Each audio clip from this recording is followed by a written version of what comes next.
Warning, this is going to get complicated and strange.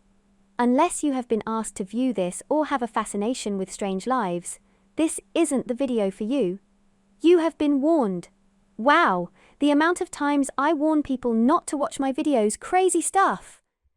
But some don't want to be led into topics they have no interest in, and I'm not here to trick you. First off, before we start, as this may be sent to my doctor, it may be sent to legal teams. It may be sent to the GovTypes. Yes, this is me. Although the representation may seem strange to you, it's what I chose, as it separates my real life from my life here, giving me the safety and confidence to speak. And as it's the voice I'm comfortable to hear speak back to me.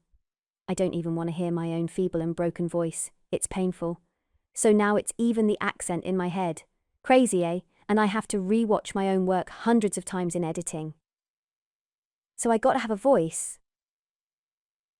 I can listen to, as it's clear and not triggering given what has happened in my past. No, I'm not going to disclose every last bit of that here. Some things are only between me and my doc or trusted support. This is how I became the talkative mute, after life took my voice away. Sure, I have always had language difficulties from an early age and was not a problem back then, but life has broken me to the point I can't talk to most. I used to be very confident, very talkative and charismatic. I wanted to be a teacher. And would you deny me my attempts to overcome my disabilities just because you wish to discriminate? Questions would be asked. So, if my identities were to be associated, I fear attack. Therefore would be silenced. Therefore willing exposing associations is willful harm at the expense and limitations of my disabilities, e.g., a crime. So, association remains in the hands of persons bound by the Data Protection Act. And they are not given permissions to make associations in the public realm. No, I don't have to explain my choices on demand, but if you wish to know more, there are no special privileges for people of higher positions. You can search my channel and learn about the Snoods just like anyone else, or accept what is freely offered to you.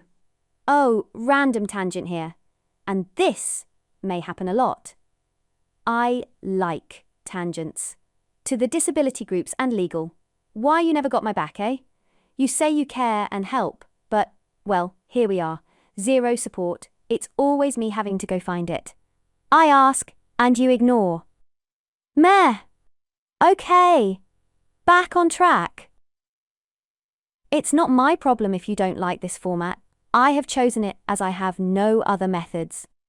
You also know that you have no reasonable reason to reject this format of communication. The grounds that you find it strange will not stand. Don't believe me. Do you think they would have accepted if you deny Stephen Hawking's his voice? No, and this is no different. Okay, looky here.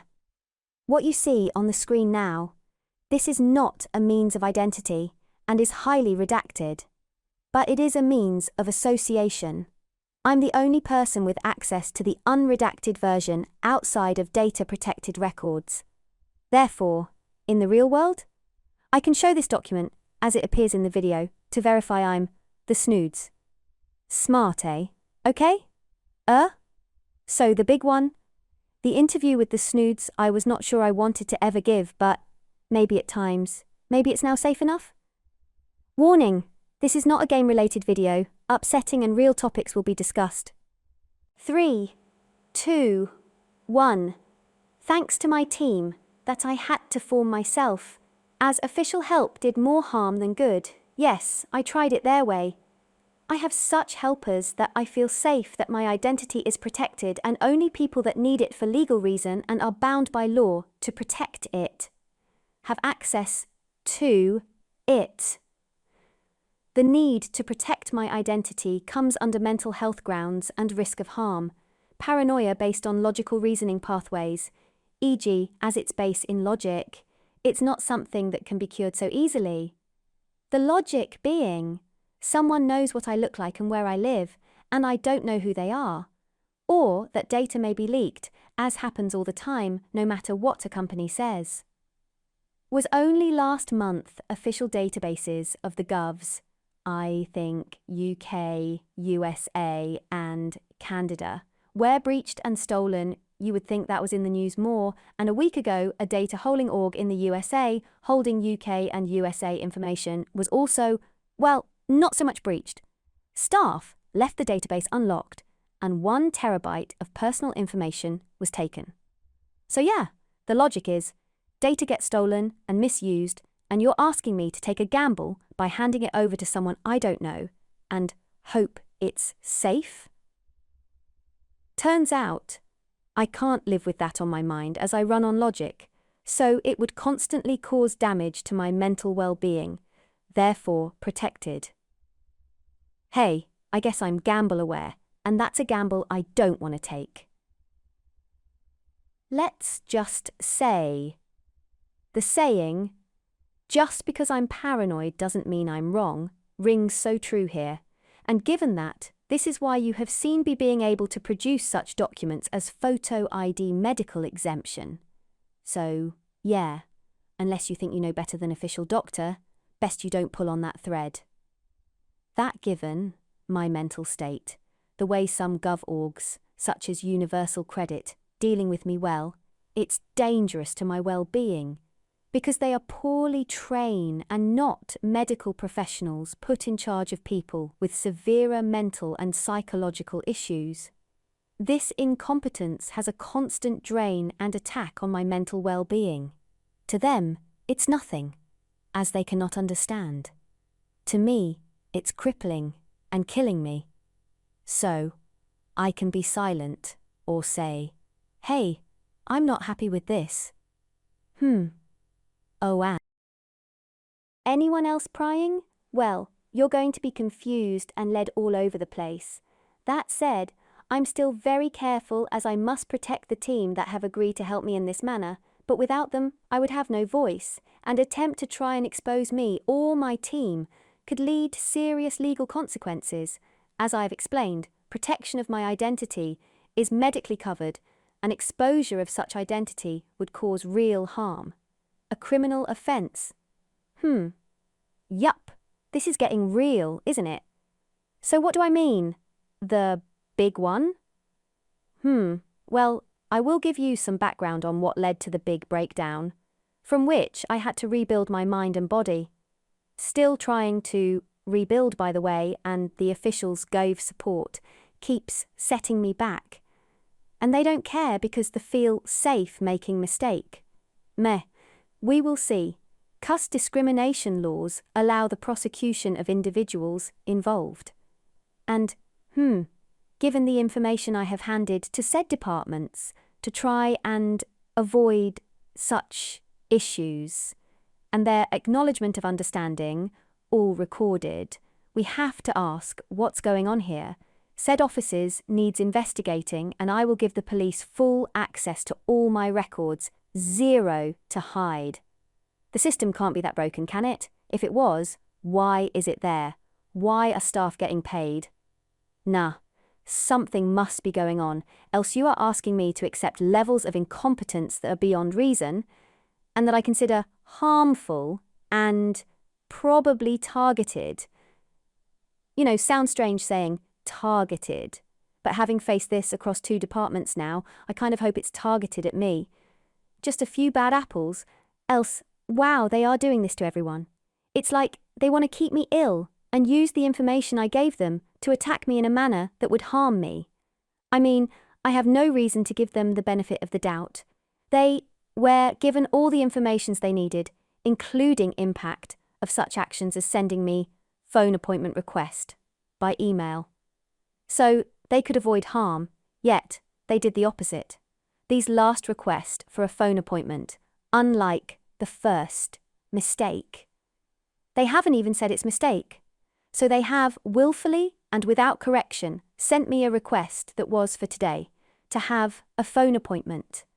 Where they are, to ring me on a phone I do not have, to a number they do not have. You would think, okay, they are nuts and it's clear. Yeah, problem is, such appointments are requirements for benefit. So their mistake can end my benefit, and is it even a mistake?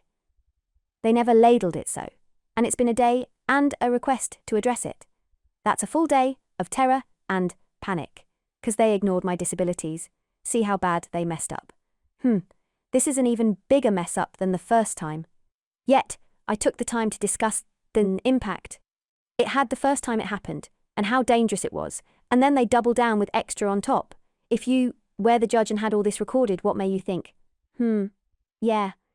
We will talk about the lead-up and explain the mystery behind why I have no phone, will not go near them, and why the mention of a phone appointment request is extremely dangerous.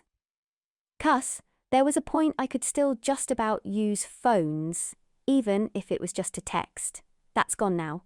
Bear in mind, this was all explained to the Gov offices after the first mistake that I let pass with a warning and in-depth explanation of the severity.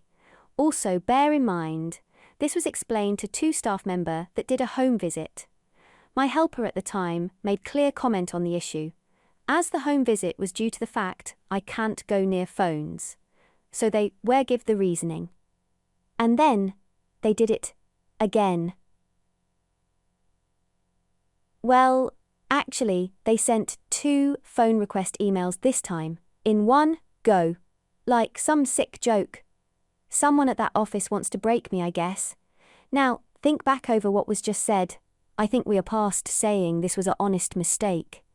The staff that visited and the office staff it here ignored what they were told about my disability needs. That's a breach in the act, or used my listed weekends to torment me. And as I see it, which is a criminal act and will file it as so, I did warn you I go off on tangents. Also, I need to cover some things as I intend to give this as a testimonial to my doctor. As I cannot explain this topic to them face to face, my voice fails me and I can't write it out in a 15 minutes appointment. Okay, finally, why the phone phobia to levels of danger, even at the mention of appointments? For many years, while I was still ill but working, I started to become more ill. It seems this was picked up on by the local thugs on my estate. I was walking funny. Despite reporting issues of being kept awake by music, starting at 12 a.m. to 6 a.m. Despite explained threatening behaviour. Despite these thugs being known by the police and townspeople as bad apples, I was left to be bullied and trapped in my house. This degraded my health terribly. Remember the really hot summers a few years back? I spent them with the indoors, windows shut and curtains closed all day, 2 years running. I could not open them because of abuse and the smell of marijuana that, although it's a contested subject, I don't like the smell. Also had to put up with the smell through the night as there was a direct hole from their flat to mine.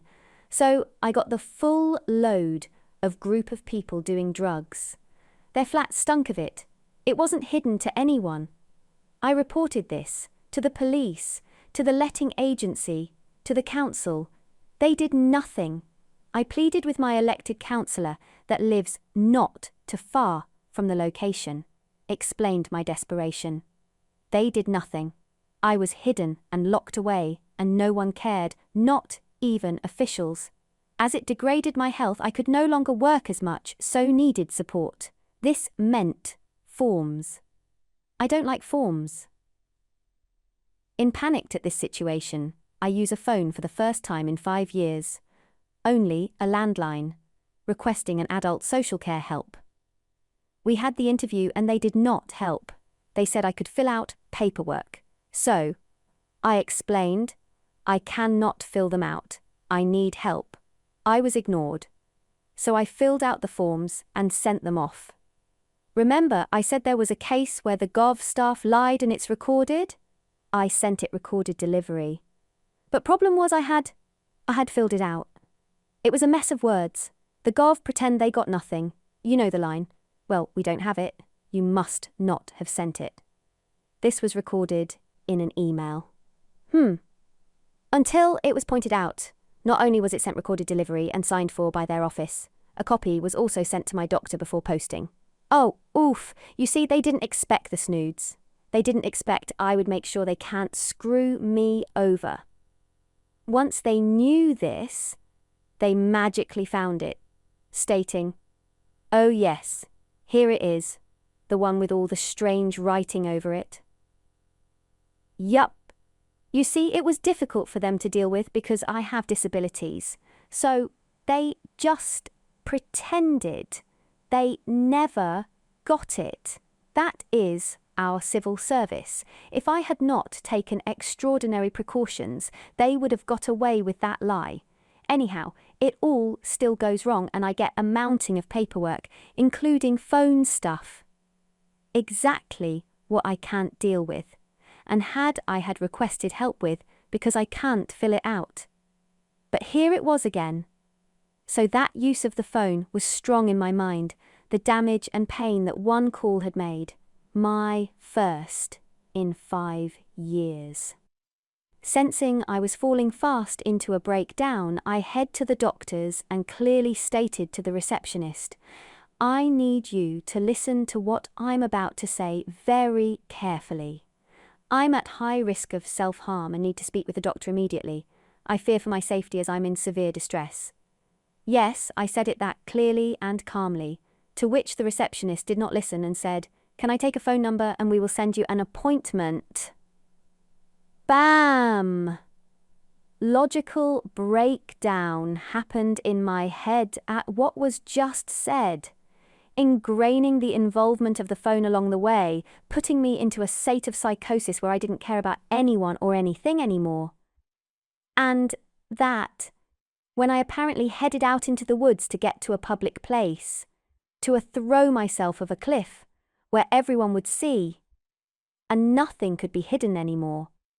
I don't know how I made it up there, but it broke my body. I was found, in the woods, crawling around cuss. I could not walk anymore, covered in dog crap, and pulling myself with my arm to my final destination. Found by who? Well, call it chance or call it a higher power. A mental health care professional happened to be taking a walk in the woods that day. She saw something was very wrong and rather than ignore it, she asked if I was okay. I don't go into detail on what was said. It's still hard to deal with, even now. But let's just say phones and the uses of phone was ingrained with this experience to such a point that it's now PTSD at dangerous levels that can lead to psychosis, where I no longer have any concern for my own well-being or any real awareness of what I'm doing.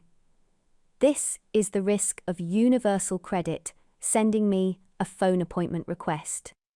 This was explained to them after the first mistake, and they did it again. It's not just that I can't talk on phones, it's the PTSD linked to the object. It's that being near them, being suggested to interact with them, triggers mental reaction I cannot control and leads to actual harm. Okay, so a few more words. Now, why did I have what I call logical breakdown? Because I had tried everything I was expected to do, from reporting abuse to when I thought I was having a breakdown. Seek help. I had been bullied, even assaulted by having a chair thrown at me and rubbish dumped in my garden. Police did nothing. I saw no way out of the mess I was in and on one willing to help. I was lost. I had given up, but, cuss, I was found and didn't manage to take my life. I survived this time, but it was clear I was at risk. I was sectioned under the Mental Act, where I was assessed and we agreed on some solutions. We also agreed that I had been neglected by the system. I make it sound like a short visit, don't I? No. I sat in a safe room, covered in crap with only a sheet and cameras on me all the time for 8 hours. refusing water, food or clothes as I had no interest in such things. I still wanted to carry out my task. I still saw no logical solutions, so I wanted to end things. This willingness to take my life as it was logically base was easily counted by the assessor when they offered the promises of actual support and the agreement and understanding. I have been let down so far. This meant there was a solution, and I was willing to try again. It was that simple. I'm logically driven. But till the assessors arrived, I had to sit and wait, still consumed by despair. I just stated each time, I didn't choose to be here. I don't want anything from you. So a complete breakdown, nearly do myself in, and only when it's too public to hide do I get help. Whole town knew of the incident. Before that, the system had neglected me. Every sector, the social side, failed me. Wow. And people wonder why I call them out. Sorry if you work in the social sector, but if you're being put in jobs you can't do, and you take that paycheck, I have no love or respect for you. You're getting paid at the cost of my well-being, so be reasonable. I'm not the baddie here. I have been through hell and it's always the civil service. And calling it out, fighting the incompetence, and enacting the law to rid this rot is what keeps me going now. You made me. Meh, you're just doing your job right. Not your fault, right? Leading parties, fault, right? Nah, governments change, problems always there. Fact. If no one agreed to take these jobs, then a new system would need to be created. Too many don't care. But that requires so many heroes, meh. Easier to just pretend you're not part of this parasitic relationship. Nah, you are. Own it. Live with it. Then maybe you earned some of that paycheck. So after that, I got a new house where I'm more safe. When I needed the police again, as the bullies found me again, I got actual police officers who press charges, not the community officers they send me for years. Useless and gave cover to the abusers. Have to wonder if they had a deal, eh? I even finally got things like bath seat and rails so I can wash properly. All this was denied me before. But ain't that terrible? I need to nearly die before one person would help. That is paid to help. So yeah, phones? Don't like them on a level most cannot even imagine. And, yeah, I'm a little grumpy. I think you would be too. I'm mute most of the time now. I can't walk. I have no phones. It's a miracle I push on. All without the support of people that are meant to help me. Why do I push on? So that maybe my story will help others that are even worse off than me and don't make it. It's taken me a while to have the courage to talk about this part of my life. I also didn't want to publish it for so long as not even my family have the full story. And I didn't want to upset them. But I am forced to for my own protection from the people that are meant to help. And here we are again, forced to transition to universal credit, and they are doing it again. More so? Not letting them try to kill me off again. Snoods is on the case.